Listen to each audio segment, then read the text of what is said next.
Hey guys, Careless here, and today we're going to be talking about the episode 81, Bergamo the Crusher versus Son Goku. Which one wields limitless power? And with me, we've got Warden. You want to say hello, Warden? Yo, what's up, guys? Warden here. Yeah, this is going to be another review, and I'm really looking forward to reviewing this episode because there's a lot to talk about. So I think we should jump straight into this. Yeah, definitely, man. This episode was jam-packed of stuff.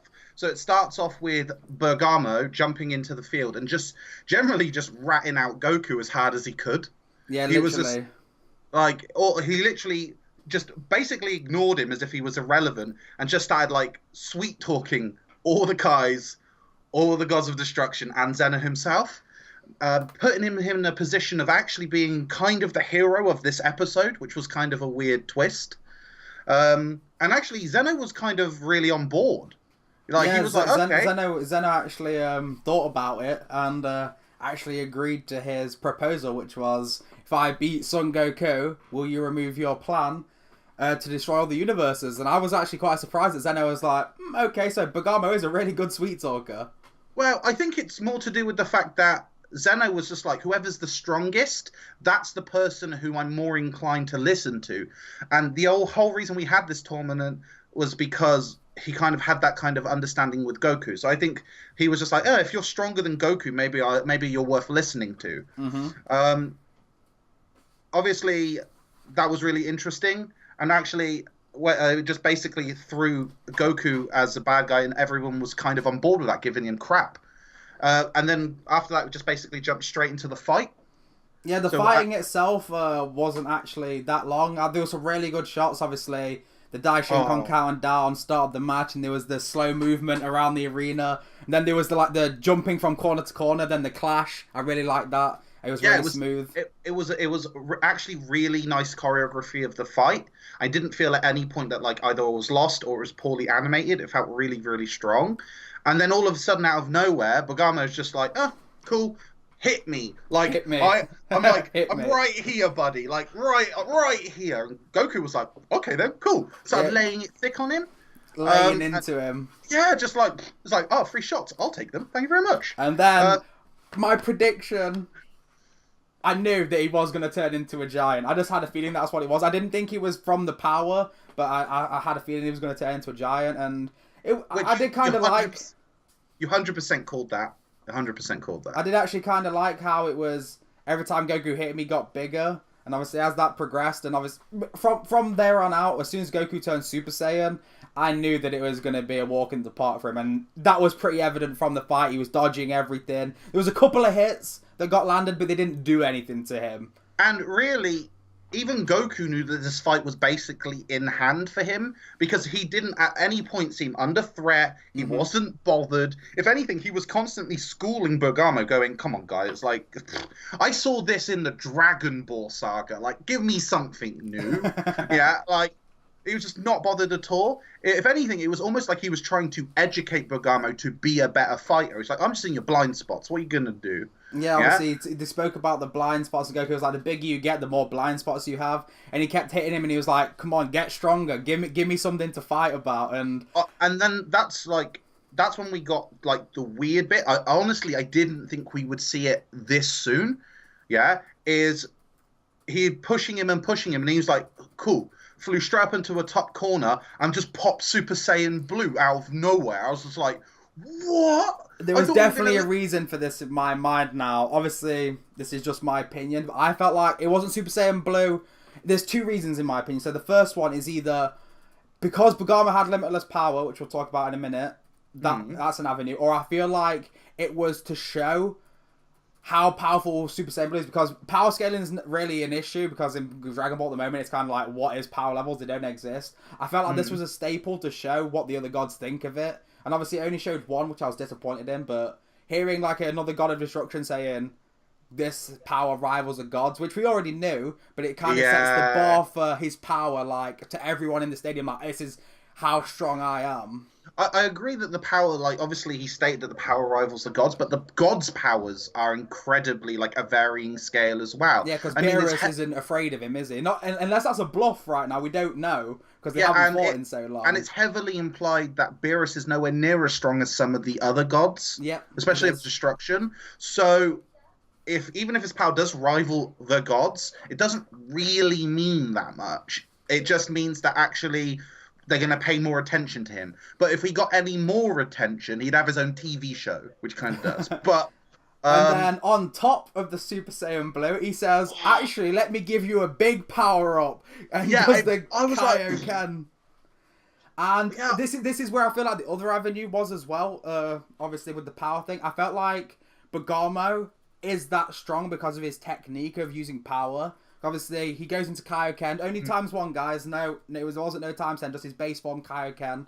And he does the Kamehameha against the Wolfgang Penetrator. I love the way he said that. And he actually, the Wolfgang Penetrator actually pushed it back. Like, pushing Goku's Kamehameha back shows that wasn't that because he was still absorbing power at this point? Like, that I didn't feel was particularly clear. It will have been because he was still absorbing the power. Yeah, like that's how strong he's getting from being put under that much pressure. And obviously, then Goku pushes back even harder, and the animation was just all great in this. I loved all the animation. Oh man, it was so pretty. Like that's gonna be wallpapers and backgrounds for days. Like everyone's gonna be like, I want that shot. Can you hook me up with this scene? Yeah, like, there's one shot where Goku's holding the Kamehameha and Bergamo's powering up. Like, I loved how, like, both in this red aura, the face, it was awesome. I really enjoyed this episode. And the music was really on point. See, I was going to say, I don't know where this is, but I wrote this down. The music, man. Like, I don't know what it is about the... it's quite eerie at the start, and then it went into, but it's the Kaioken Super Saiyan Blue. Like, it's like music specific for that kind of scene. Yeah. I swear to God, it was the same music they used in the Universe 6/7 tournament. It's just amazing. I heard it and my skin instantly went, yeah, you've been given everything you asked for. Here's all the fan service. I'm like, thank you. Thank you. This is the thing that got me. You will see something on screen about this as well. Goku lands after giving this the Kamehameha Kaioken Super Saiyan Blue, and obviously, Bergamo's like, wow, Universe 7, and drops down. Daishinkan walks in. Daishinkan's like, match over, concluded. Goku powers down. Nothing. Powers down from Kaioken. Doesn't look faint. Whereas every other time we've seen it, even times 10 or base form, he's always seemed a bit more... like restless after because it uses it's straining on the body, which okay. You make a valid point. I'm wondering if we're going to get any kind of flashback, which I know Dragon Ball generally doesn't do, or they don't do it all that often, or they're gonna like bring it up. It's going to be brought into discussion that he's been training on the sly again. Yep, I think it is. Yep. Because that keeps coming out where he's like, oh, I've just been training. Retcon, like nobody knew. Yeah, so nobody knew. Yeah, just like because he's so airheady, people just wonder if he got lost for 20 minutes when really he's actually been training his technique to a more like a perfection. So yeah, I definitely think you're right there. Yeah, guys, I will leave on screen a comparison of the Kaioken Super Saiyan Blue shot and the shot of the Kaioken from the intro, and you can see the very similarity. So I'm going to speculate way in advance right now. I'm going to speculate that what we see in the intro isn't Goku Black, which some people do think. I think it is going to be some form of perfected or enhanced Kaioken. Did they seriously think it was Goku Black? Yeah, I've heard a lot of people in the fandom talking that they think it was Goku Black because of the smirk that he made. But he smirks all the time. He always goes, hee hee hee. Yeah, especially when he's pushed into a corner, which is all he's been saying all episodes. Like, do it, push me. I need the challenge. Yeah, literally. And so yeah, obviously we got to see that, and then that was really only half the episode. That was almost concluded straight after the halftime advert, and then that's when we got like more, like so much more. We got. Like, it seems to be second half exposition for the last couple episodes. I don't know if that's becoming a thing. We jumped straight into the rules, didn't we? That's definitely going to be for a separate video because they're so long. I'm definitely gonna. I don't know about yourself, but I'm definitely gonna do some kind of video breaking down the rules and kind of what that means. But yeah, it's too much. Like there was so much we were given. So we were given a huge stack of the rules, and then after that.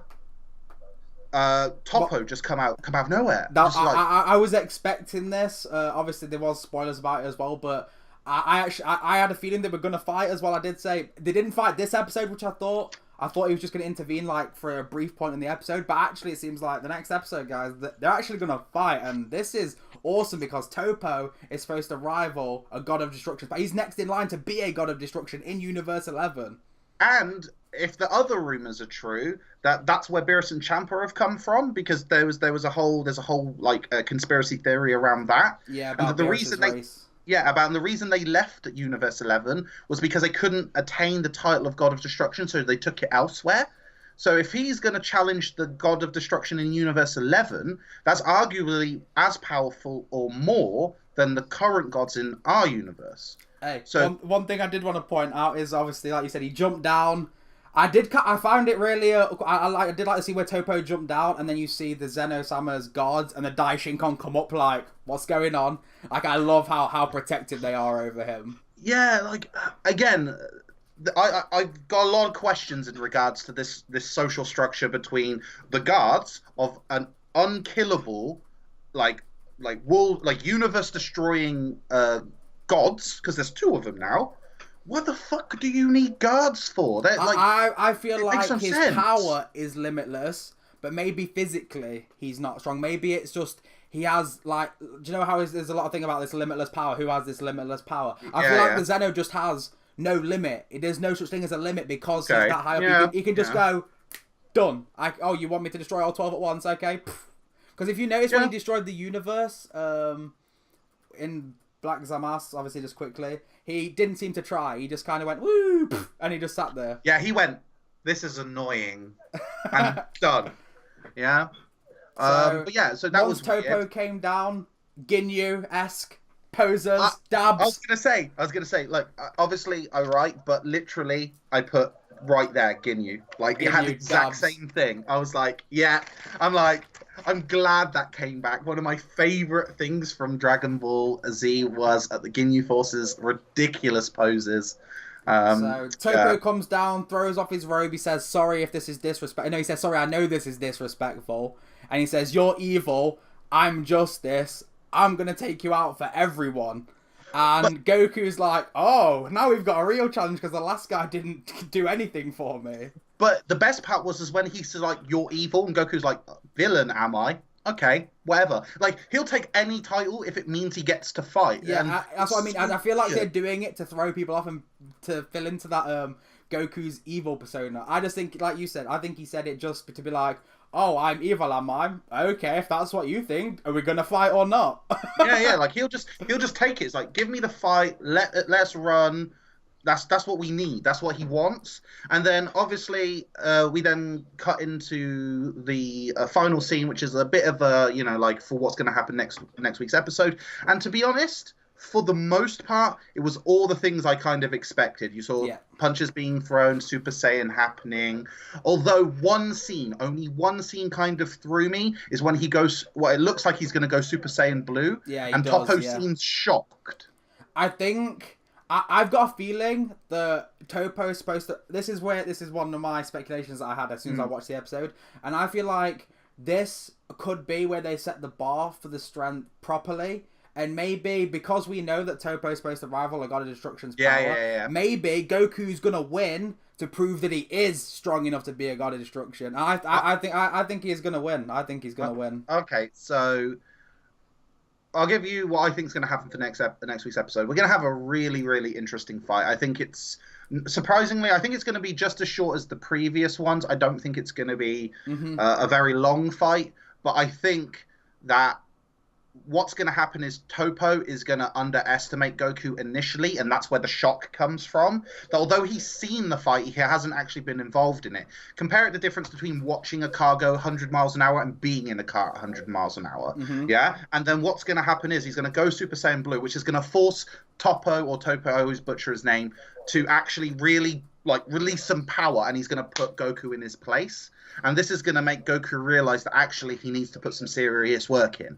And that's where I think that storyline is going to go. That's how I think it's going to go. We cannot have Goku winning twice in a row against some of the strongest competitors in the universe. Otherwise, there's no real threat. And I think that's why he kind of has to lose as far as story perspective goes. See, so that's your prediction for next week, and I'll end with my prediction. My prediction is a little slightly different. Not next week, following week. Oh yeah, sorry, yeah. There's no episode next week, but I mean the next episode. Sorry, the next episode. Yeah. My prediction is that Goku is indeed going to win, and that is why Buff Jacko comes in. I believe Buff Jacko is more, if not stronger, than Topo. And I think that Topo's gonna lose. Topo's gonna feel disrespected, and Buff Jacko is gonna be like, right, let's. Because I don't know. I just got a feeling about it. I just feel like this is to set the bar for Goku's strength and to make the universes hate him more. So yeah, I gotta say I'm absolutely loving the everybody hates Goku train, because I think it's just hilarious. Like, obviously, when you're the protagonist in your own show, usually everybody like lauds you. So having even if it's going to be only half the arc, but having it where everybody hates him is really interesting to see it from his character perspective, how that will actually impact him over the story, whether that will bother him at all, whether he'll start to doubt where his position is, or whether that will force him to grow and perceive things on a bigger scale. It would be interesting.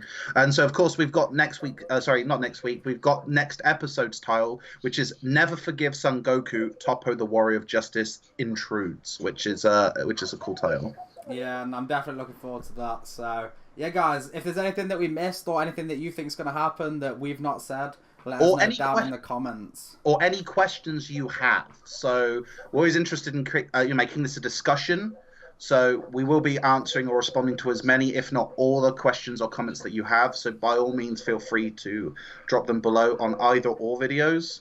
I'll be. I don't know about Warden, but I'll be sneaking into his comments and having a chat with you guys there as well. And yeah, cool.